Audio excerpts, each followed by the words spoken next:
Hi everyone, sweet కార్న్తో పిల్లలకి నచ్చేలా ఒక స్నాక్ ఐటమ్ చేసేద్దామా. ఒక జార్లోకి స్వీట్ కార్న్, పచ్చిమిర్చి పేస్ట్ చేసి పెట్టుకోవాలి. ఒక బౌల్లోకి ఆ పేస్ట్ని తీసుకున్న తర్వాత 1 కప్ ఆఫ్ సుజీ రవ్వ, సన్నగా చాప్ చేసుకున్న ఆనియన్స్, క్యాప్సికమ్, క్యారెట్, అలాగే కొత్తిమీర, కరివేపాకును వేసుకున్న తర్వాత కొన్ని స్వీట్ కార్న్ గింజలు కూడా వేసుకోవాలి. ఇవన్నీ బాగా మిక్స్ అయ్యేలా కలుపుకొని కొద్దిగా వాటర్ని వేసుకుంటూ దోశ బ్యాటర్ లాగా రెడీ చేసి పెట్టుకోవాలి. దీంట్లోకి 1/2 టీ స్పూన్ ధనియాల పొడి, కొద్దిగా జీలకర్ర పొడి, అలాగే కొద్దిగా సోడా, ఉప్పు, నిమ్మరసం వేసుకుంటే ఇలా ఉబ్బుతుంది. ఇన్స్టెంట్గా చేస్తున్నాం కాబట్టి ఇలా చేయాలి. సో ఇదాన్ని 20 మినిట్స్ పక్కకు పెట్టుకొని తర్వాత ఒక ప్యాన్లోకి ఆయిల్ వేసుకొని అట్టులాగా వేసుకుంటే మన ఇన్స్టెంట్ స్వీట్ కార్న్ రోటీ అయితే రెడీ అయిపోతుంది. దీన్ని పిల్లలు అయితే చాలా ఇష్టంగా తింటారు. ఒక్కసారి మీరు కూడా ట్రై చేసి చూడండి.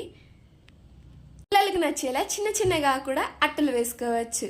చూస్తున్నారు కదా, ఇలా వేసుకుంటే పిల్లలు చాలా ఇష్టంగా తింటారు. నచ్చితే ఒక లైక్ చేయండి. Subscribe to my